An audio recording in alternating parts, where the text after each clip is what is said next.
إن الحمد لله رب البريات من على عباده بمواسم الخيرات وخص بالفضيلة الأيام المعدودات ليغفر لهم الذنوب والسيئات والصلاة والسلام على سيد المرسلين وعلى آله وأصحابه وأولياء أمته أجمعين. أما بعد فقد قال الله تعالى في كلامه القديم: أعوذ بالله من الشيطان الرجيم. بسم الله الرحمن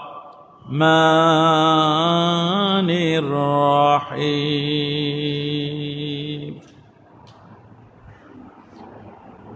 هو الذي جعل الشمس ضياء والقمر نورا وقدره منازل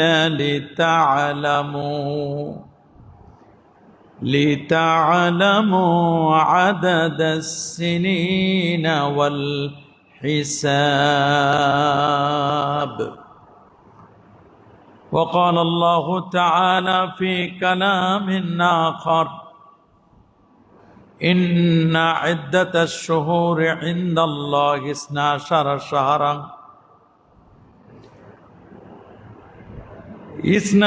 شهرا في كتاب الله يوم خلق السماوات والأرض منها 4 حرم ذلك الدين القيم فلا تظلموا فيهن أنفسكم.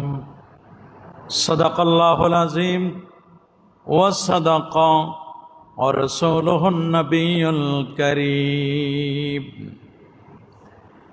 إن الله وملائكته يصلون على النبي يا أيها الذين آمنوا صلوا عليه وسلموا تسليما. الله سيدنا مولانا محمد وعلى آل سيدنا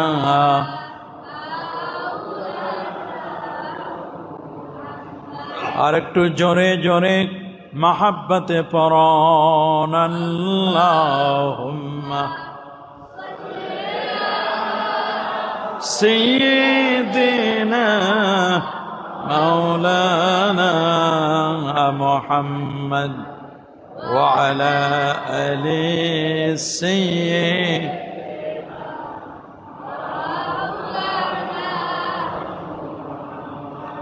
بلغ العلا بكماله كشف الدجى بجماله حسنت جميع خصاله صلوا. আসুন একটু মহব্বতে জিকির করি লা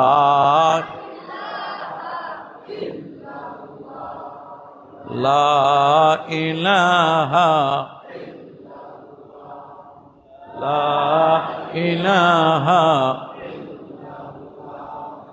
লা ইলাহা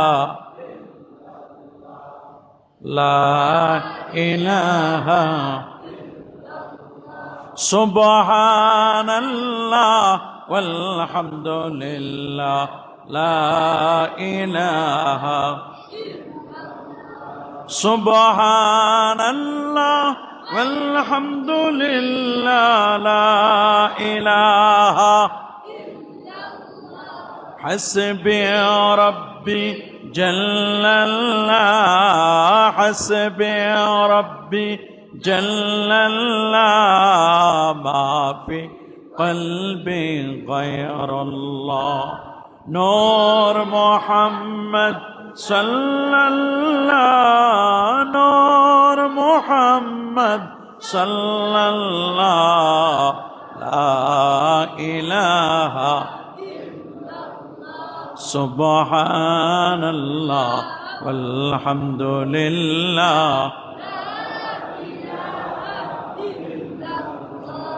লা ইলাহা ইল্লাল্লাহ মুহাম্মাদুর রাসূলুল্লাহ সাল্লাল্লাহু আলাইহি ওয়াসাল্লাম। মুআজ্জাজ উলামা ইকরাম, মুসল্লিয়ানে এজাম, আল্লাহ পাকের দরবারে লাখ কোটি শুকর যে আজকের এই পবিত্র আরবি মুহররম মাস 1447 হিজরি আজকের এই পহেলা মুহররমে জুমার দিনে জুমার নামাজ আদায়ের লক্ষ্যে পৃথিবীর শ্রেষ্ঠতম জায়গা আল্লাহর ঘর মসজিদে আসার ও বসার সুযোগটুকু এনায়েত করলেন। কালিমাতুশ শুকর আদায় করে পড়ে নিচ্ছে আলহামদুলিল্লাহ। আরো জোরে বলে আলহামদুলিল্লাহ। লাখ কোটি তার চার অনেক অনেক গুণ বেশি দরুদ আর সালাম পেশ করছি আল্লাহর সৃষ্টির প্রধান আকর্ষণ কুল কায়নাতের নবী আকা মাওলা নবীজি মুস্তাফা সাল্লাল্লাহু আলাইহি ওয়াসাল্লামের উপর বিনা দরখাস্তে যে নবীর উম্মত হতে পেরেছি আল্লাহ তাআলা আমাদেরকে সুযোগ করে দিয়েছেন। আরও একটি বার শুকরিয়া আদায় করে পড়ে নিচ্ছে আলহামদুলিল্লাহ। সম্মানিত মুসল্লিয়ানে কেরাম, আপনারা সকলে অবগত আছেন যে হিজরি আজ 1447 হিজরির পহেলা তারিখ মুহররম মাসের হিজরি নববর্ষ। আপনাদের প্রথমেই হিজরি নববর্ষের শুভেচ্ছা এবং মুবারকবাদ জানাচ্ছি, অভিনন্দন জ্ঞাপন করছি। কারণ হিজরি নববর্ষ উপলক্ষে অভিনন্দন জ্ঞাপন করা এটি মুস্তাহাব, এটি একটি উত্তম আমাল।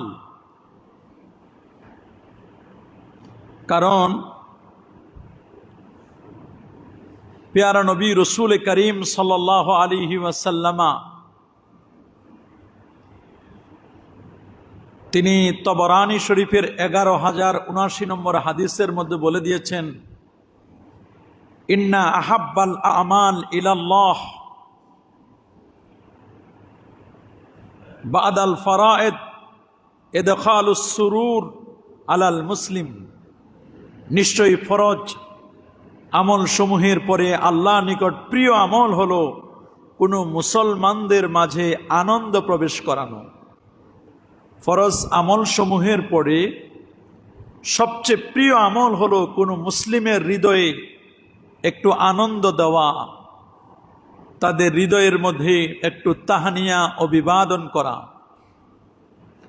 আল্লামা হাফেজ ইবনু হাজার আসকালানী রহমতুল্লাহ আলাইহি, যিনি 852 হিজরির একজন আলেম, আল মাউসুআতুল ফিকহিয়া আল কুয়েতিয়া, কুয়েত ওয়াজারাতুল আওকাফ, এই কিতাবের মধ্যে 14তম খণ্ড 10ম পৃষ্ঠার মধ্যে একটি হুকুম বর্ণনা করেছেন, ইন্নাত তাহানিয়া বিল আয়াত ওয়াশ শুহুর ওয়াল আওয়াম মানদুবা। কোনো ঈদের কারণে অথবা কোনো মাসের কারণে অথবা নতুন কোনো বছরকে অভিনন্দন জ্ঞাপন করা, এটি হচ্ছে মুস্তাহাব, এটি হচ্ছে উত্তম আমাল। সুবহানাল্লাহ বলেন। আমাদের মাঝে শুধু ঈদের শুভেচ্ছা আছে, কিন্তু বাকি দুটো আমল আমাদের মাঝে নেই। রমাদান কারিম আসলে শুভেচ্ছা জানাতে হয়, রমাদান মুবারক জানাতে হয়, এটা মুস্তাহাব। নতুন বছর আসলে পরে শুভেচ্ছা জ্ঞাপন করা এটি মুস্তাহাব, অভিনন্দন জ্ঞাপন করা মুস্তাহাব। কারণ আমরা আমাদের বর্তমান পৃথিবীতে আমরা তো হিজরি সন সম্পর্কে আমাদের কোনো জানাই নেই। আমরা 31st নাইট চিনি, আমরা পহেলা বৈশাখ বাংলা নববর্ষ আমরা চিনি, কিন্তু দুঃখজনক হলেও সত্য, আমরা মুসলিম হওয়া সত্ত্বেও আমরা হিজরি নববর্ষ এটা কবে শুরু হচ্ছে, কবে এর সমাপ্তি হচ্ছে, এটি আমরা অনেকেই জানি না। দিন যত যাচ্ছে আমরা তত আধুনিক হচ্ছি, আমাদের ভিতর থেকে ইসলামী সভ্যতা, ইসলামী কৃষ্টি কালচার, তাহাজিব তামাদ্দুন ততটাই হারিয়ে যাচ্ছে। অপসংস্কৃতির ছবল থেকে বাঁচা আমাদের জন্য বড় দায় হয়ে গেছে, বড় কঠিন হয়েছে। শরঈ বিধান এবং ইসলামিক ঐতিহ্য সংস্কৃতির চেয়ে আমাদের কাছে স্মরণীয় এবং বরণীয় হচ্ছে ওয়েস্টার্ন কান্ট্রির বস্তা পচা সংস্কৃতি, তাদের সিভিলাইজেশন। ওয়েস্টার্ন সিভিলাইজেশনে আমরা দিন দিন বড় হচ্ছি। আমাদের জীবনের অন্যতম মূল্যায়নযোগ্য বিষয় হল সময়, দিন তারিখ এবং বছর গণনা করা। সময়ের কসম আল্লাহ তাআলা করেছেন, ওয়াল আসরি ইন্নাল ইনসানা লাফি খুসর। আল্লাহ কসম করেছেন ওয়াল ফাজরি ওয়া লায়ালিন আশ। আল্লাহ যেমন ফজরের ওয়াক্তের কসম করেছেন, সে আল্লাহ আবার আসরের কথাও বলেছেন। ফজর আসর এগুলো সময়ের কথা আল্লাহ বলেছেন। কিন্তু দুঃখজনক হলো সত্য, আমরা জানুয়ারি সম্পর্কে জানি, ফেব্রুয়ারি, এগুলো সম্পর্কে আমাদের জানা অনেক বেশি। বৈশাখ, জ্যৈষ্ঠ, আষাঢ়, শ্রাবণ, ভাদ্র, আশ্বিন, কার্তিক, অগ্রহায়ণ, পৌষ, মাঘ, এগুলো আমরা জানি। কিন্তু মুহররম, সফর, রবিউল আউয়াল, রবিউস সানি, জুমাদিউল আউয়াল, জুমাদিউস সানি, রজব, শাবান, এগুলো আমরা জানি। রমাদান, শাওয়াল, জুলকাদ, জুলহাস, এগুলো আমরা জানি না। আমাদের সন্তানগুলো এগুলো জানে না। এটি দুঃখজনক। সময়ের সাথে হিজরি মাসগুলোর সাথে জড়িয়ে আছে আমাদের গৌরবময় ইসলামী ঐতিহ্য, ধর্মীয় আচার অনুষ্ঠান, আনন্দ উৎসব, আমাদের মূল্যবান ইবাদত বন্দেগী। আমরা কবে আশুরা পালন করব এটা জানতে হবে হিজরি সনের মাধ্যমে। কবে 12 রবিউল আউয়াল হবে এটা আমাদের জানতে হবে হিজরি সনের মাধ্যমে। কবে রমাদান হবে, কবে শবে বরাত, কবে শবে কদর, কবে শবে মেরাজ, এই সবগুলো ডিপেন্ড করবে কিন্তু হিজরি সনের উপর। এজন্য প্রত্যেক মুসলমানদের উচিত যেন এই মূল্যবান সময়ের গণনা একমাত্র আল্লাহ এবং তা রাসূলের নির্দেশিত পন্থায় হয়। কিন্তু আমরা দেখতে পাই বিশ্বের সিংহভাগ মুসলমান দিন তারিখ গণনার ক্ষেত্রে গুরুত্বহীন হয়ে ইউরোপীয় সভ্যতায় বুঁদ হয়ে আছে। ইউরোপীয় কৃষ্টি কালচার আমরা একেবারে নিজেকে বিলীন করে দিচ্ছি। পবিত্র কোরআনুল কারিমে সূরাত ইউনূসের শুরুতে আল্লাহ বলেন, হুয়াল্লাযী জাআলাশ শামসা দিয়াআ ওয়াল কমারা নূরা। হুয়াল্লাযী, তিনি সেই মহান সত্তা, জাআলাশ শামসা দিয়াআ, যিনি সূর্যকে সৃষ্টি করেছেন আমাদের জন্য আলো দেওয়ার জন্য। সূর্য আমাদেরকে দিনের বেলা আলো দেয়।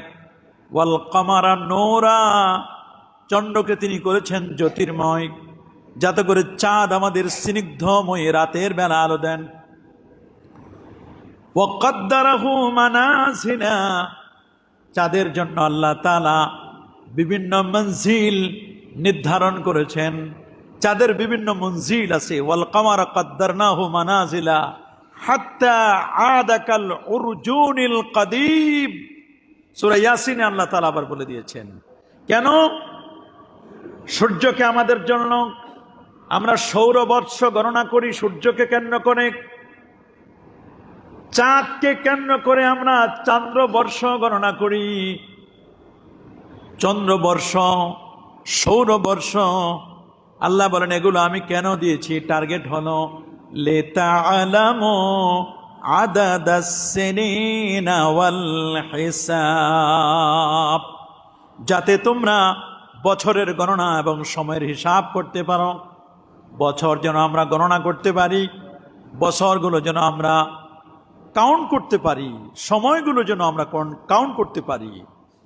কিন্তু দুঃখজনক হলো সত্য, আমরা নামে মুসলমান, কাজকর্ম সব হিন্দুয়ানি কৃষ্টি কালচার, ইহুদিদের কৃষ্টি কালচার। এক সময় আমাদের প্রিয় মাতৃভূমি বাংলাদেশে, এক সময় পূর্ব পাকিস্তান বলেন আর পশ্চিম পাকিস্তান বলেন, এক সময় এই অঞ্চলগুলোতে সাবকন্টিনেন্টে, এই পাক ভারত উপমহাদেশে এক সময় হিজরি সন ছিল। হিজরি সন অনুযায়ী সব চলতো। বাদশাহ আকবর এসে বাংলা সন প্রবর্তন করলো। বাদশাহ আকবরের সময় বাংলা সন, হালখাতা বাংলা সন অনুযায়ী হয়, এগুলো প্রবর্তন করেছে। এগুলো আমাদের সন নয়। যেটা ইংরেজি সন বলা হয় ঈসাই সন, এটা আমাদের নয়, এটা বিধর্মীদের। বাংলা এটা আমাদের নয়। আমাদের মুসলিমদের সন হলো হিজরি সন। বলে না, মুসলমানদের সন কি? হিজরি সন। হিজরি সন সম্পর্কে আমাদের কারো জানা নাই। আমরা বিধর্মীদের কৃষ্টি কালচার অনুসরণ করছি। সুনানে আবি দাউদের 4033 নম্বর হাদিসে আল্লাহ নবী সতর্ক করে দিয়েছেন, মান তাশাব্বাহা বিকওমিন ফাহুয়া মিনহুম, যে কোনো সম্প্রদায়ের সাথে সাদৃশ্য স্থাপন করবে সে তাদের অন্তর্ভুক্ত হবে। যে জাতি যে জাতির সাথে সাদৃশ্য রাখে তার হিসাব, তার সাদৃশ্য। আজকে আমরা নামে মুসলমান হয়ে ইহুদি খ্রিস্টানদের সাথে আমাদের সম্পর্ক, কথা বলেন, তাদের সাথে আমাদের সম্পর্ক। আল্লামা ইকবাল খুবই আফসোস করে বলেছেন, ও জামে তুম হো না সারা তু তামাদ্দুন মে হুনুদ জিনহে দেখে কে শর্মা ইয়াহুদ। খুব তো কহিস দুনিয়া হতে বিদায় নিচ্ছে মুসলমান। আমরা তো বলতেছি মুসলমানরা বিদায় হয়ে যাচ্ছে, মুসলমানদেরকে নির্যাতন নিপীড়ন করা হচ্ছে, ইরানে মুসলমানদেরকে নির্যাতন করা হচ্ছে। আমরা তো বলছি ফিলিস্তিনে, গাজা, হামাসের আরো বিভিন্ন জায়গায়, তারপরে কাশ্মীরে, ভারতের গুজরাটে মুসলমানদেরকে নির্যাতন নিপীড়ন করা হচ্ছে। আমরা তো বলছি, আল্লামা ইকবাল বলছেন, খুব তো কহিস দুনিয়া হতে বিদায় নিচ্ছে মুসলমান। প্রশ্ন আমি তোমার কাছে করে যাই, প্রশ্ন আমার, মুসলিম শেথা সে কি আজি বিদ্যমান? তুমি যে বলছো মুসলমান বিদায় নিচ্ছে, আমি তো মুসলমানই দেখি না।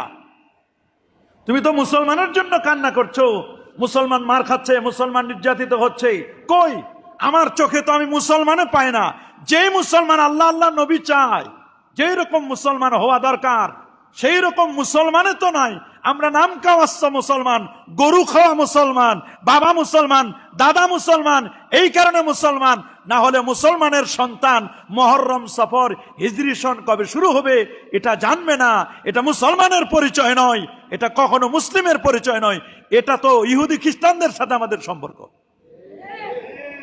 আল্লামা ইকবাল এমনি বলেন নাই, বড় আফসোস করে বলেছেন তিনি, বড় আফসোস তার। আজকে আমাদের বন্ধু মুসলমানের বন্ধু হওয়ার কথা, 59টি মুসলিম দেশের মুসলিমরা তাদের বন্ধু হওয়ার কথা, কিন্তু আমরা বন্ধুত্ব করছি ডোনাল্ড ট্রাম্পের সাথে। কথা মানেন? আমাদের বন্ধুত্ব আমেরিকার সাথে, অমুসলিমদের সাথে, ইহুদিদের সাথে, খ্রিস্টানদের সাথে, তাদের সাথে আমাদের দহরম মহরম, অথচ মুসলমানের সাথে আমাদের কোনো সম্পর্ক নাই। মনে রাখবেন, আমাদের জীবনে প্রত্যেকটি ক্ষেত্রে আমাদের হিজরি সনকে গুরুত্ব দিতে হবে। হিজরি সন ব্যবহার করতে পারি ইচ্ছে করলে আমরা ওয়াজ মাহফিলগুলোতে, আলোচনা সভা, সেমিনার, বিবাহ শাদী, আকিকা, যত রকমের অনুষ্ঠান আছে। আগের যুগের মহিলারা, আগের যুগের মুরব্বী যারা, তারা চাঁদ অনুযায়ী হিসাব করত। ইভেন মুরগি কখন বাচ্চা দিবে, ছোট ছোট মুরগিরা কখন বাচ্চা দিবে, এটাও চাঁদ অনুযায়ী তারা হিসাব করত। মুরগি বসাই দিত। আপনারা কি বলেন ওটাকে? উমে বসাই দিত না, ডিম দিয়ে তা দেওয়ার জন্য বসাই দিত। চাঁদের হিসাব অনুযায়ী তারা বলতো অমুক দিন বসাই দিতে হবে, অমুক সময় এটা হবে। এক সময় সবাই এগুলো কিন্তু হিজরি সন তারা গুরুত্ব দিয়েছিল। এছাড়া জন্ম মৃত্যুর তারিখ, ব্যবসায়িক হালখাতা, লেনদেন, চিঠিপত্র আদান প্রদান, ব্যক্তিগত হিসাব, স্মৃতি সংরক্ষণ, এগুলো সবগুলো হিজরি সন অনুযায়ী আমরা করতে পারি। কিন্তু আমরা তো হিজরি সন অনুযায়ী করি না, সব ইংরেজি আমাদেরকে ইংলিশে পাইছে। আমাদের সবাইরে পাইছে কি হুজুর, কি আলেম, আর কি জালেম, কি মুসলমান, কি অন্য, সবার একই অবস্থা। তবে একটা জিনিস ভালো আছে, কওমি মাদ্রাসাগুলোতে ওরা কিন্তু হিজরি সনটা তারা গুরুত্ব দেয়। হিজরি সন অনুযায়ী তাদের কার্যক্রম শুরু হয়। রমজানের পরে শাওয়াল মাস থেকে তাদের ভর্তি কার্যক্রম এগুলো শুরু হয়। তারা কিন্তু এই বিষয়টা এখনো ধরে রেখেছে, এটা ধন্যবাদ দেওয়া যায় তাদেরকে। এগুলো আলিয়া মাদ্রাসাগুলোতেও থাকা দরকার, বিভিন্ন দরবারগুলোতে থাকা দরকার। দরবারওয়ালারা হিসাব করে শুধু বাংলা সন, হিসাব করে শুধুমাত্র ইংরেজি সন নিয়ে ব্যস্ত হয়ে যায়। হিজরি সন অনুযায়ী যদি আমরা প্রত্যেকটা বাংলাদেশের দরবারগুলো চলতো, তাহলে দরবারের মুরিদ যারা, তারাও হিজরি সনকে গুরুত্ব দিত। বাংলাদেশের অফিস আদালতগুলো আমরা ইচ্ছে করলে পারি। বর্তমান তারিখ দেখার তো অনেক মাধ্যম বের হয়েছে। এখন তো আমরা মাধ্যম হিসাবে মোবাইল ফোনেও আমরা হিজরি সনগুলো ব্যবহার করতে পারি।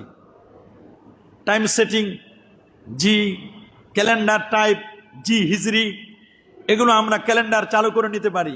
আমরা যদি ইচ্ছে করি তাহলে আমরা হিজরি সন অনুযায়ী আমাদের জীবনগুলোকে চালাতে পারি, কিন্তু আমরা কেউ করব না।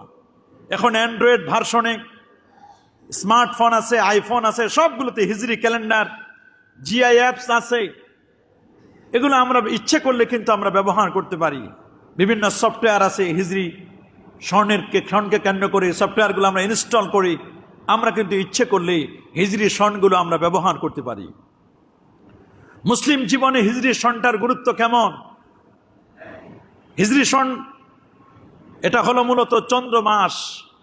এই মাসগুলো হিসাব করা, আল্লাহ তাআলা চন্দ্রকে সময় নির্ধারণের জন্য সৃষ্টি করেছেন। আল্লাহ নিজেই বলেছেন, আল্লাহ তাআলা চন্দ্র মাসগুলোকে কেন সৃষ্টি করেছেন এগুলো আল্লাহ তাআলা নিজেই বলেছেন। এবং মাস এটা একটা দুটো নয়। কেউ যদি মনে করে আমি মাস 11টা করব, তাও করতে পারবে না। কেউ যদি বলে আমি মাস গণনা করব 13টা, তাও করা সম্ভব নয়। আমার আল্লাহ বলছেন, আসমান জমিন সৃষ্টির সূচনা লগ্ন থেকে গণনার দিক থেকে মাসের সংখ্যা হচ্ছে 12টা। বলেন না, মাসের সংখ্যা কয়টা? আরো জোরে বলেন, মাসের সংখ্যা কয়টা? মাসের সংখ্যা হচ্ছে 12টি। এটা সূরাতুত তাওবার 36 নম্বর আয়াতে আল্লাহ পাক রব্বুল আলামিন বলে দিয়েছেন, ইন্না ইদ্দাতাশ শুহুর ইনদাল্লাহি 12 শাহরান ফি কিতাবিল্লাহ। ইয়াউমা খালাকাস সামাওয়াতি ওয়াল আরদা মিনহা আরবাআতুন হুরুম যালিকা আদ-দীনুল কাইয়্যিম ফালা তাজলিমু ফীহিন্না আনফুসাকুম। আল্লাহ বলেন, নিশ্চয় আসমান এবং জমিন সৃষ্টির সূচনা লগ্ন থেকে আল্লাহর কাছে গণনার দিক থেকে মাসের সংখ্যা হচ্ছে 12টি। কেউ ইচ্ছে করলে একটা কমাতে পারবে না, ইচ্ছে করলে কেউ একটি বাড়াতে পারবে না। এর মধ্যে থেকে 4টা মাস হচ্ছে সম্মানিত মাস। বলেন, কয়টা মাস সম্মানিত? 4টা মাস সম্মানিত মাস। 4টি সম্মানিত মাস রাসূল আকরাম সাল্লাল্লাহু আলাইহি ওয়াসাল্লাম এগুলোর বর্ণনা দিয়ে দিয়েছেন। 4টা মাস কি কি তাও বলে দিয়েছেন। তাফসিরে বাগাবিতে ইমাম বাগাবি রহমাতুল্লাহ আলাইহি তিনি 2য় খণ্ডের 345 পৃষ্ঠার মধ্যে বলছেন, ইন্না ইদ্দাতাশ শুহুর ইনদাল্লাহি 12 শাহরান ফি কিতাবিল্লাহ ওয়া হিয়াল মুহররম। বলেন, মুহররম, সফর, রবিউল আউয়াল, রবিউস সানি, জুমাদিউল আউয়াল, জুমাদিউস সানি, রজব, শাবান, রমাদান, শাওয়াল, জুলকাদ, জুলহাজ। এটারে আমরা বলি জিলকদ জিলহজ, বাংলায় যখন বলতে যাই জিলকদ জিলহজ। এই যে 12টা মাস, এটা নির্ধারণ করেছেন কে? আল্লাহ তাআলা নির্ধারণ করে দিয়েছেন। একটাকে কমানোও যাবে না, বাড়ানোও যাবে না। এর মধ্যে থেকে 4টা মাসকে হারাম ঘোষণা করেছেন। জিলকদ, জিলহজ, মুহররম, সালাসাতুন মুতাওয়ালিয়া। 3টি মাস হচ্ছে ধারাবাহিক মাস। বলেন, 3টা মাস কি? জিলকদ, জিলহজ, মুহররম। 3টা মাস হচ্ছে ধারাবাহিক মাস। আরেকটা হলো রজব। এই 4 মাস হচ্ছে হারাম, পবিত্রতম মাস। এই মাসগুলোতে যুদ্ধ বিগ্রহ করা, এই মাসগুলোতে দ্বন্দ্ব কলহ, মারামারি, কাটাকাটি, খুন খারাপি এগুলো করা যাবে না। হযরত নূহ আলাইহিস সালামের সময় অনেকেই এই মাস গণনা করত। নূহ নবীর তুফানকে কেন্দ্র করে তারিখ গণনা করেছিল তারা। নূহ আলাইহিস সালামের তুফান যখন হয়েছিল, তারা নূহ নবীর তুফানকে কেন্দ্র করে তারিখ গণনা করেছিল। কেউ কেউ বলছেন যে না, যখন আদম আলাইহিস সালাম পৃথিবীতে বেশি হয়ে গেল, তারা জমিনে ছড়িয়ে পড়ল, তখন তারিখ গণনা শুরু করলো আদম আলাইহিস সালামের জমিনে অবতরণ থেকে। আদম নবী যেদিন পৃথিবীতে আগমন করলেন, কেউ বলছেন ওই দিন থেকে তারিখ গণনা শুরু হয়। কেউ বলছেন না, হযরত ইব্রাহিম আলাইহিস সালামকে যেদিন আগুনে নিক্ষেপ করা হয়েছিল সেই দিন থেকে পৃথিবীর তারিখ গণনা শুরু হয়েছে। কেউ বলছেন যে না, হযরত ইউসুফ আলাইহিস সালামকে তার জামানা থেকে তারিখ গণনা শুরু হয়। ইউসুফ আলাইহিস সালাম যেদিন জেলখানা থেকে বের হয়েছিলেন সেই দিন থেকে তারিখ গণনা শুরু হয়েছে। কেউ বলছেন মুসা আলাইহিস সালাম যেদিন মুক্তি লাভ করেছিলেন, বনি ইসরায়েলদেরকে নিয়ে বের হয়েছিলেন, ওই দিন থেকে। কেউ বলছেন দাউদ নবীকে কেন্দ্র করে, কেউ বলছেন সুলাইমান আলাইহিস সালামকে কেন্দ্র করে। আসলে কখন থেকে তারিখ গণনা শুরু হয় এটা বলা বড় কঠিন। খ্রিস্টানরা তারিখ গণনা করতো ঈসা আলাইহিস সালাম যেদিন তাকে আল্লাহ তাআলা ঈসা আলাইহিস সালামকে আসমানে উঠায় নিয়েছিলেন। আর আমরা বর্তমানে যে তারিখটা বলি 2025 সাল, এটা যে আমরা বলি, এটা মূলত ঈসা নবীর জন্মদিনকে কেন্দ্র করে। কার জন্মদিনকে কেন্দ্র করি? তারপরে আমরা যদি দেখি সানাআবাসী তারা গণনা করত ইয়ামান যেদিন বিজয় লাভ করছে সেদিনকে কেন্দ্র করি। এরকম এক এক মানুষ এক একভাবে তারিখ গণনা করছেন। মূলত ইসলামের তারিখ গণনা এটা কবে থেকে শুরু হলো এ নিয়ে অনেক কথা আছে। হাফেজ আল্লামা ইমাম ইবনে আসাকির তার তারিখে দেমাশকের মধ্যে বসেন, আনাস বিন মালিক রাদিয়াল্লাহু তাআলা হাদিসটা বর্ণনা করেছেন। আল্লাহর হাবিব সাল্লাল্লাহু আলাইহি ওয়াসাল্লাম রবিউল আউয়াল মাসে মদিনা শরীফে আগমন করলেন। বলেন তো, নবীজি মদিনা শরীফে এসেছেন কখন? রবিউল আউয়াল মাসে। বলেন কোন দিন? রবিউল আউয়াল মাসে আল্লাহ নবী মক্কা শরীফ থেকে মদিনা শরীফে হিজরত করেছেন। মক্কাতুল মুকাররমা থেকে মদিনা মনোয়ারা হিজরত করেছেন। মদিনাবাসীদের কোনো তারিখ ছিল না। মদিনাবাসীদের কোনো কি ছিল না? কোনো তারিখ। মক্কায়ও ছিল না, মক্কা শরীফে, আর মদিনা শরীফেও কোনো তারিখও ছিল না। তারা হিসাব করতো কেমনে? তারা হিসাব করতো আব্রাহা যখন কাবার উপর হামলা করেছে, তারা বলতো যে ওই আব্রাহার আক্রমণের 3 বছর আগে, 5 বছর আগে, বা আব্রাহার আক্রমণের বছর উনি জন্মগ্রহণ করেছেন। যেমন হাদিসে আছে না, আল্লাহ রাসূল বলেছে উলিদতু আমাল ফিল, আমি হাতি সালে জন্মগ্রহণ করছি। তারা এইভাবে সন গণনা করতো। কোনো সন ছিল না, কোনো সন তারিখ ছিল না তারা। কেউ বলছেন তারিখ ছিল কিন্তু কোনো সন ছিল না। এই তারিখ গণনাটা তারা কিভাবে হলো? তারিখ গণনা হলো মূলত ইরাকের গভর্নর ছিলেন হযরত আবু মুসা আল আশআরী রাদিয়াল্লাহু তাআলা আনহু। তিনি ছিলেন ইরাকের গভর্নর। হযরত ওমর ইবনুল খাত্তাব রাদিয়াল্লাহু তাআলা আনহু, এটা হিজরতের প্রায় 17 বছরে রাসূল আকরাম সাল্লাল্লাহু আলাইহি ওয়াসাল্লামের ইন্তেকাল হলো। হযরত আবু বকর সিদ্দিক রাদিয়াল্লাহু তাআলা খলিফা হলেন। তারপরে হযরত ওমর ইবনুল খাত্তাব রাদিয়াল্লাহু তাআলা, তিনি তার ইন্তেকালের পরে হযরত ওমর রাদিয়াল্লাহু তাআলা খলিফা হলেন।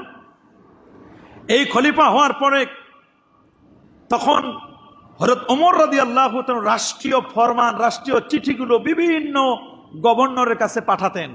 রাষ্ট্রীয় ফরমান তখন বিভিন্ন দেশের গভর্নরগুলো হযরত ওমরের চিঠিগুলো তারা বের করত। চিঠিগুলো বের করার পরে দেখতো যে এই যে ফরমানটা, আদেশটা, ওয়ার্ডারটা, এই ওয়ার্ডারটা কি এই বছরের নাকি এটা গত বছরের ওয়ার্ডার, এগুলো তারা পার্থক্য করতে পারতো না। আবু মুসা আল আশআরী রাদিয়াল্লাহু তাআলা আনহু তিনি ইরাক থেকে চলে আসলেন মদিনা মনোয়ারায় এসে তিনি বললেন, ওগো ওমর ইবনুল খাত্তাব, আপনি যে ফরমান দিয়েছেন, আদেশ করেছেন, আদেশটি কি এই বছরের নাকি গত বছরের? সন তারিখ তো লেখা নাই, আমরা তো সিদ্ধান্ত নিতে পারি না আসলে কি করব।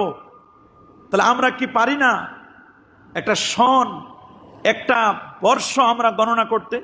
তখনই ওমর ইবনুল খাত্তাব রাদিয়াল্লাহু তাআলা সাহাবায়ে কেরামদের নিয়ে একটা বৈঠক করলেন, একটা মজলিস করলেন। সেই মজলিসের মধ্যে হযরতে আলী রাদিয়াল্লাহু তাআলা ছিলেন, হযরতে আমর ইবনুল আস রাদিয়াল্লাহু তাআলা তিনি ছিলেন, হযরতে তালহা রাদিয়াল্লাহু তাআলা ছিলেন, এখানে ছিলেন আব্দুর রহমান ইবনে আউফ রাদিয়াল্লাহু তাআলা। এইরকম কিবারুম মিনাস সাহাবা, সাহাবায়ে কেরামদের মুরব্বী সাহাবারা হযরত ওমরের সামনে ছিল। তখন চিন্তা করলো যে তাহলে আমরা কোন দিন থেকে আমরা হিজরি, মানে কোন দিন থেকে আমরা বর্ষ গণনা শুরু করব। এক একজন এক এক রকমের প্রস্তাব করলো, এক এক রকমের প্রস্তাব। হযরত ওমরের কাছে একটা চুক্তিনামা আনা হলো। দেখলেন তাতে লেখা আছে শাবান মাসের একটা চুক্তি, শাবান মাস লেখা আছে, কিন্তু কোন সনের শাবান এটা লেখা নাই।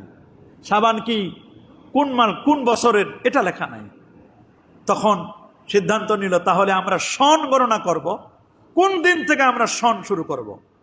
এক একজন এক এক রকমের প্রস্তাব করলেন। সাহাবায়ে কেরামদের মধ্যে পরামর্শ শুরু হলো। হযরতে তালহা বললেন, আমরা সন গণনা শুরু করব মূলত নবুয়তকে কেন্দ্র করে। নবী তো 40 বছরে নবুয়ত পাইছেন, তাহলে আমরা নবীজির যেই দিন নবুয়ত পেয়েছেন আমরা ওই দিন থেকে সন গণনা শুরু করব। ভালো কথা। হযরত আলী রাদিয়াল্লাহু তাআলা বলেন যে না, নবুয়তের মধ্যে তেমন কোনো আমাদের প্রেরণা নাই, বরং আমরা হিজরতকে কেন্দ্র করে আমরা সন গণনা শুরু করব। কারণ হিজরতের মধ্যে একটা টার্নিং পয়েন্ট আছে, হিজরতের মধ্যে হক এবং বাতিলের লড়াই আছে, বাতিলরা পরাভূত হয়েছে, হক বিজয় লাভ করেছে। সুতরাং আমরা হিজরতকে কেন্দ্র করে আমরা সন গণনা করব। কেউ বলছেন না, আমরা আল্লাহর নবীর ইন্তেকাল, আল্লাহ নবীর জন্মকে কেন্দ্র করে, নবী যেদিন জন্মগ্রহণ করেছেন সেই দিনটাকে কেন্দ্র করে আমরা সন গণনা শুরু করব। তো কেউ বলে যে নবীজির কবে জন্মগ্রহণ করেছেন এটা নিয়েও তো মতভেদ আছে। কেউ বলছেন যে না, তাহলে আমরা নবী যেদিন ইন্তেকাল করেছেন সেই দিনটাকে কেন্দ্র করে আমরা সন গণনা করব। বলে যে দেখো, জন্মকে কেন্দ্র করে যেহেতু আমরা করলাম না, কারণ জন্মকে কেন্দ্র করে যদি সন গণনা করি তাহলে খ্রিস্টানরা বলবে যে আমরা তো আমাদের নবীকে কেন্দ্র করে সন গণনা শুরু করেছি, মুসলমানরা আমাদেরটাই কপি করেছে, নকল করেছে। ইন্তেকালকে কেন নিব না? বলে ইন্তেকাল হলো শোকের বিষয়, একটা শোকের দিন সন গণনার দিন হতে পারে না। শেষ পর্যন্ত হযরতে তালহা রাদিয়াল্লাহু তাআলা আরেকটা প্রস্তাব করলেন, তাহলে আমরা রমজানকে কেন্দ্র করে, রমজান দিয়ে আমরা শুরু করি, যেহেতু শ্রেষ্ঠ মাস ওইটা আমাদের বছরের শুরু হবে। এক পর্যায়ে হযরত আলী রাদিয়াল্লাহু তাআলার প্রস্তাবটা হাউজে পাশ হলো যে আমরা হিজরি থেকে শুরু করব, হিজরি সন গণনা শুরু হবে, মানে হিজরত থেকে প্রথম সন গণনা শুরু হবে। তাহলে আমরা মাস প্রথমটা দেব কোনটা? কেউ বলল রবিউল আউয়াল দিয়ে, যেহেতু রবিউল আউয়াল মাসে নবীজি জন্মগ্রহণ করেছেন এবং তিনি হিজরত করে আসেন মদিনা শরীফে। কেউ বলল যে না, আমরা অন্য মাস দিব, জিলহজ দিব।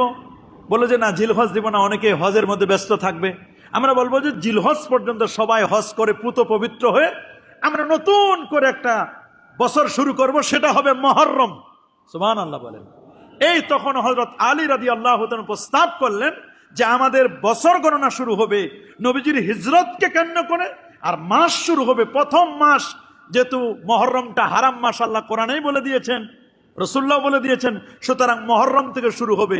এই শুরু হলো প্রথম হিজরি সন। হযরত ওমর ইবনুল খাত্তাব রাদিয়াল্লাহু তাআলা তিনি প্রথম শুরু করলেন, তার যুগে তিনি শুরু করলেন হিজরি সনটা, হযরত ওমর রাদিয়াল্লাহু তাআলা প্রবর্তন করলেন। সুবহানাল্লাহ। এই যে হিজরি সন প্রবর্তন করলেন, হিজরি সন সাধারণত এটা প্রবর্তন করার পরে সাহাবায়ে কেরাম রিদওয়ানুল্লাহি তাআলা আলাইহিম আজমাইন তারা সবাই এটাকে মেনে নিলেন। মুহররম থেকে, পহেলা মুহররম থেকে এটা শুরু হবে। কেউ বলছেন 1201, 1204, 1209 খ্রিস্টাব্দ হতে সর্বক্ষেত্রে হিজরি সনের প্রচলন শুরু হয়। আমাদের এই বণিকরা ব্যবসা যখন তারা করতে আসতো, তারাও হিজরি সন অনুযায়ী করত। বিশেষ করে 1201 খ্রিস্টাব্দে, যেটা 598 হিজরি মোতাবেক, ইখতিয়ারউদ্দিন মোহাম্মদ বিন বখতিয়ার খিলজি বঙ্গ বিজয়ের মাধ্যমে বাংলাদেশেও ইখতিয়ারউদ্দিন মোহাম্মদ বিন বখতিয়ার খিলজি যখন বাংলাদেশে বিজয় করলেন, তখনও হিজরি সন ছিল, ছিল না যে তা নয়, তখনও ছিল। আস্তে আস্তে করে আমাদের হিজরি সন বিদায় হয়ে আমরা এখন চলে আসলাম বাংলা পার হয়ে আমরা চলে আসছি এখন ইংরেজিতে। সামনে জানি কি হবে, আল্লাহ তাআলাই ভালো জানেন। সামনে জানি আর নতুন কোনো কিছু প্রবর্তন হয় কিনা। তবে চন্দ্রমাস ভিত্তিক হিজরি সন ব্যবহার সম্পর্কে ইমাম ফখরুদ্দিন রাজি রহমাতুল্লাহ আলাইহি তাফসীরু মাফাতিহিল গায়বের তিনি 16তম খণ্ডের 43তম পৃষ্ঠার মধ্যে তিনি বক্তব্য দিয়েছেন যে ওলামায়ে কেরাম বলেছেন হিজরি সন গণনা করা মুসলমানদের উপর তাদের ক্রয় বিক্রয়, লেনদেন, জাকাতের অবস্থা, অন্যান্য সবগুলো গণনা করা এগুলো আবশ্যক।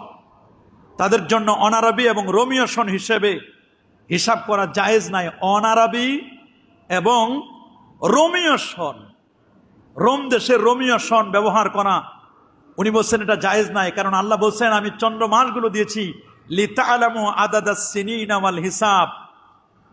তবে চন্দ্র সূর্য উভয়টির মাধ্যমে সন তারিখ গণনা করা জায়েজ। সৌরবৎস আপনি গণনা করতে পারবেন, চান্দ্রবর্ষ আপনি গণনা করতে পারবেন। আমরা যে ইংরেজি সন গণনা করি এবং বাংলা, এটা আমাদের নয়। ইংরেজি এবং রোমীয় সন গণনা করা এটা মুসলমানদের জন্য জায়েজ নাই। বলেন না, এটা মুসলমানদের জন্য কি নাই? কিন্তু এই ফতোয়া কয়জনে শুনবে আর কয়জনে মানবে? হুজুরকে মাহফিলের ডেট দিবেন, হুজুরেই বলবে যে বাবা ও বাংলা বলো না, আরবি বলো না, ইংরেজি বলো।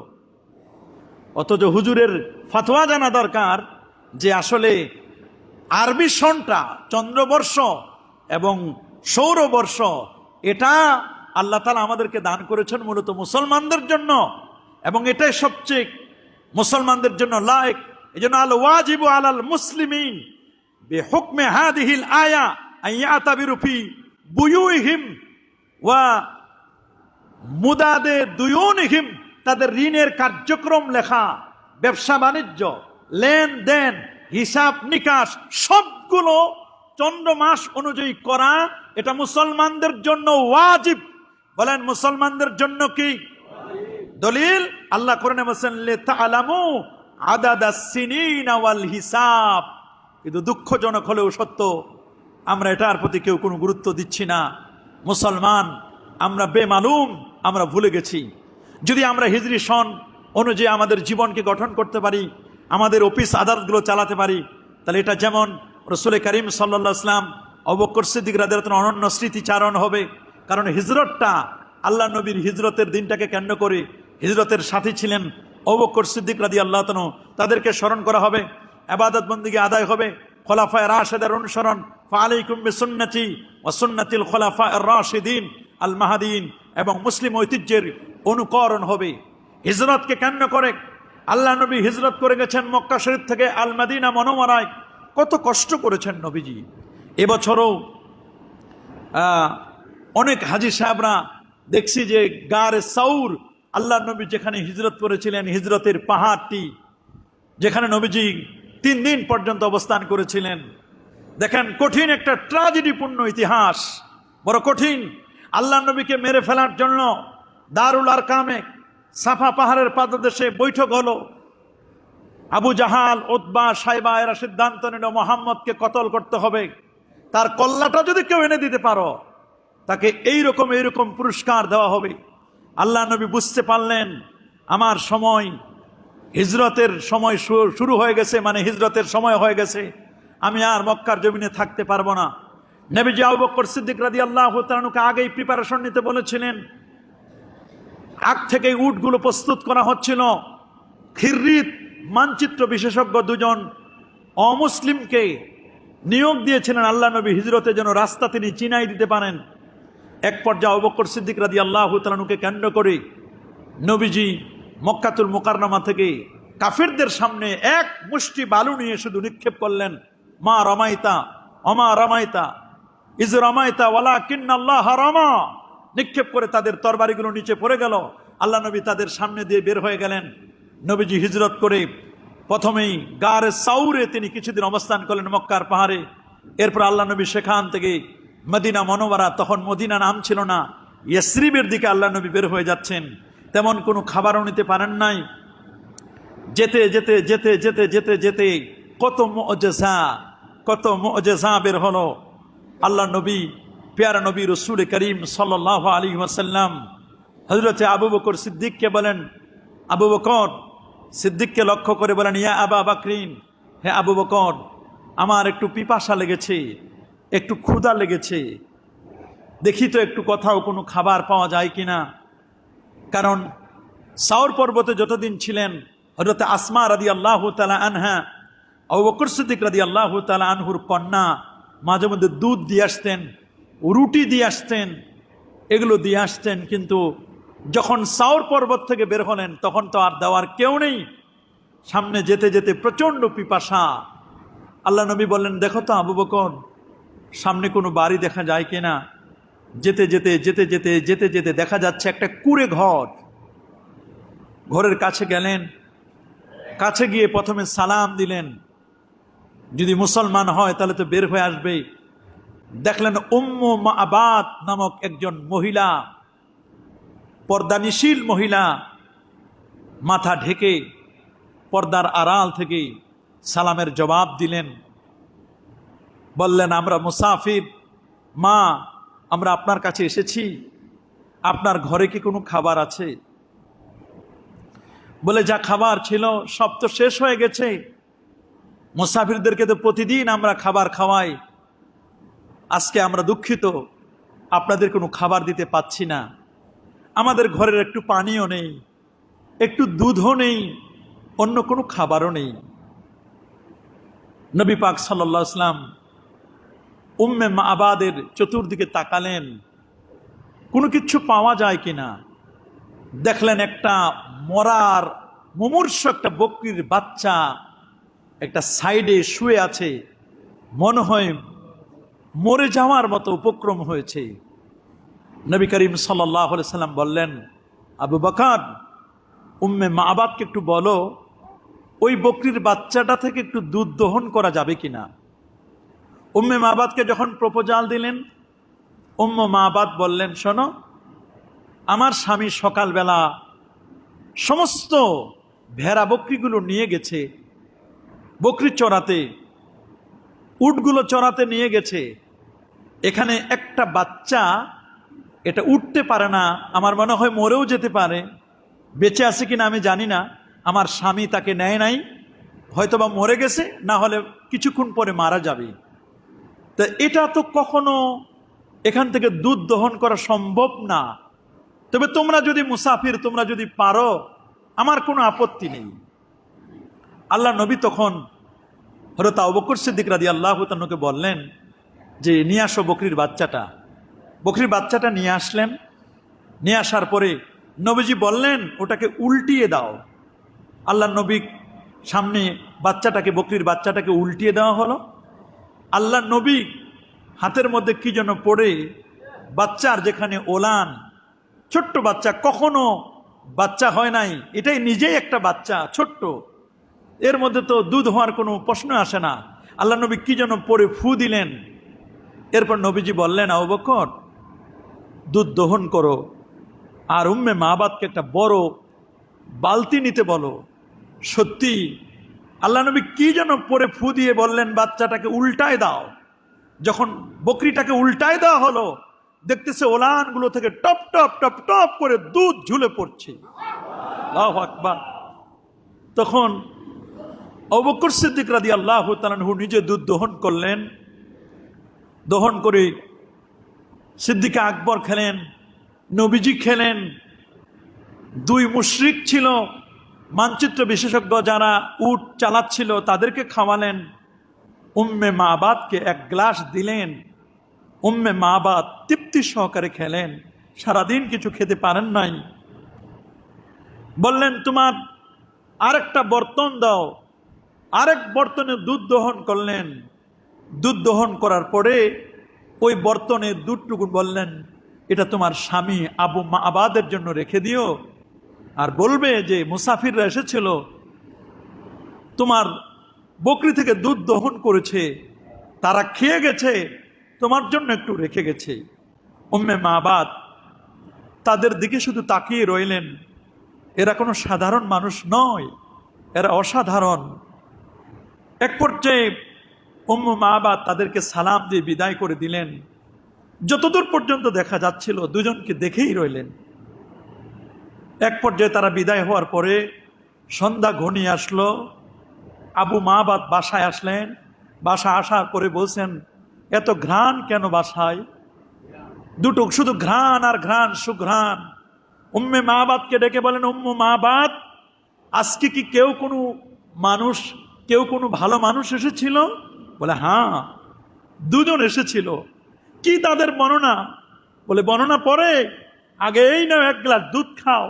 জীবনে বহু দুধ খেয়েছি, এইরকম স্বাদের দুধ কখনো খায় নাই। বলে, তুমিও খেয়েছো? বলে, হ্যাঁ খেয়েছি। তাহলে দাও। আবু মাবাদ এক গ্লাস দুধ পরিতৃপ্ত সহকারে খেলেন। বললেন, কোথায় পেলে দুধ? এই মরু অঞ্চলে কেউ তো নেই, আমার কাছেও তো যাও নাই। বলে, দুইজন আগন্তুক এসেছিল, মুসাফির। জীবনে বহু মানুষ দেখেছি, এইরকম দেখি নাই। বলে, কি দেখেছো বলো? বলে, একজনকে দেখলাম, তার কপালটা স্ফীত, নাকটা এত সুন্দর, চোখগুলো ডাগর ডাগর, চেহারা থেকে শুধু নূর চমকাচ্ছে। উনি যখনই আসছেন তখনই তার চাহনি এত সুন্দর, আমাদের বাসা আনন্দে ভরপুর, সুশোভিত, সুগন্ধে মাতোয়ারা হয়ে গেছে আমরা। আর কি দেখেছো? বলে, এইরকম বর্ণনা আমি কিছুই দিতে পারবো না। তার বর্ণনা দিয়ে আমি যদি সারা জিন্দেগি ভর তার বর্ণনা আমি দেই, আমি শেষ করতে পারবো না। বলে, আরেকজনকে দেখেছি, তার পাশে ছিল। বলে, আচ্ছা, এই দুধ কি উনি ওনার হাতে দিয়েছে? বলে, কোন দিকে ধরেছিল বর্তন? বলে, এখানে। বলে, তাহলে আমাকে জায়গাটা দেখায় দাও, ওই জায়গাটা আমি ধরবো, যেখানে উনি চুমু দিয়েছিলেন সেই জায়গা আমি চুমু দিব। তুমি জানো না উম্মে মাবাদ তিনি আখেরি জামানার পয়গম্বর, তিনি হিজরত করে যাচ্ছিলেন, আর হিজরত করে যাওয়ার সময় তার সাথে ছিল আবু বকর। দুজনকে দেখেছো, তুমি সঠিক দেখেছো। এটা তাওরাত, জবুর, ইনজিল কিতাবে এসেছে। তারা আসবে আমাদের বাসায়, কিন্তু কোন দিন আসবে আমি তো বুঝতে পারি নাই। আর সেই ঘটনাটা আজকেই ঘটেছে। তুমি বড় ভাগ্যবতী। তুমি কি তাদের সাথে কোনো খারাপ আচরণ করেছো? বলে, না। তারা খাবার চেয়েছিল, পানি চেয়েছিল, পানি দিতে পারি নাই, অন্য কিচ্ছু দিতে পারি নাই। বলেছি, ওরা আবদার করেছিল যে বকরির বাচ্চাটা আপনি সকালে রেখে গেছেন মুমূর্ষ বলে, ওই বকরির বাচ্চাটাকে তারা জেন্দা করে ওইটাকে ওলানের মধ্যে দুধ এনে তারা দুধ দহন করে নিজেরা খেয়েছে, এবং স্বামী আপনার জন্য রেখে গেছে, আর আমাদের জন্য বরকতের দোয়া করে গেছে। তখন আবু মাবাদ বলেন, আমাদের জীবনে আর কখনো অভাব অনটন হবে না, বরকতে আমাদের জীবনগুলো ভরপুর হয়ে যাবে। সেই হিজরতকে কেন্দ্র করে হিজরি সন 1447 হিজরি, মুসলমান যেন একটু ভুলে না যায়। সিদ্দিক আকবর, ফারুক আজম এটা প্রবর্তন করলেন। হিজরতের হিজরি সনগুলো যখন আমরা গণনা করব, তারিখগুলো যখন গণনা করব, হিজরতের কথা আমাদের মনে পড়ে যাবে। আল্লাহ নবী যখন মদিনা মুনওয়ারায় গেলেন, সবাই বলছে, আমার বাসায় নবী আসবে, আমার ঘরে নবী উঠবে, আমার ঘরে নবী উঠবে। সানিয়াতুল বিদা, নামক জায়গায় আমি গত বছরও গিয়েছিলাম সানিয়াতুল বিদায়। এবছর সুযোগ হয় নাই আমার যাওয়ার, দূর থেকে শুধু দেখছি যে একবার যেহেতু গিয়েছি নতুন জায়গায় যাই। সানিয়াতুল বিদায় নবীজি প্রথম যেখানে উঠলেন সব মানুষগুলো বলে উঠলো তলা আল বাদ্রু আলাইনা মিন সানিয়াতিল ওয়াদা ওয়াজাবাশ শুকরু আলাইনা মাদা লিল্লাহি দাই। ছোট্ট ছোট সোনামণিরা আমার নবীকে দেখে সেদিন বলেছিল আন্তা শামসুন আন্তা বাদরুন আন্তা নূরুন ফাওকা নূর আন্তা ইকসিরু ওয়াকালি আন্তা মিসবাহুস সুদূর। নবী আপনি কেমন যেন পূর্ণিমার চাঁদ, নবী পূর্ণিমার চাঁদ হয়ে আমাদের কাছে আগমন করেছেন। আমার নবী ছিলেন পূর্ণিমার চাঁদ, সুবহানাল্লাহ। নবীকে সূর্যের সাথে তারা তুলনা করেছেন। সেই প্যারা নবী রাসূল করিম সাল্লাল্লাহু আলাইহি ওয়াসাল্লামের হিজরত এটা সাধারণ কোনো বিষয় নয়। ইনশাআল্লাহ আল্লাহ যদি তৌফিক দান করে, যে কথাগুলো বললাম সব এই কথাগুলো আমার লিখিত বইতে লেখা আছে। আশুরা, আহলে বাইত ও শানে সাহাবা, হিজরি সনের গুরুত্ব, এই বইগুলো আমি আপনাদেরকে একসময় দিয়েছি। এগুলো যদি আপনারা সংগ্রহ করে রাখেন, একটু পড়বেন হিজরি সনের গুরুত্বটা কেমন, এগুলো আপনারা একটু পড়াশোনা করবেন। আগামী জুমা ইনশাআল্লাহ মুহররম মাসের করণীয়, আশুরা রোজা বর্জনীয় এই বিষয়গুলোর উপর আমরা আলোচনা করব। আল্লাহ আমাদের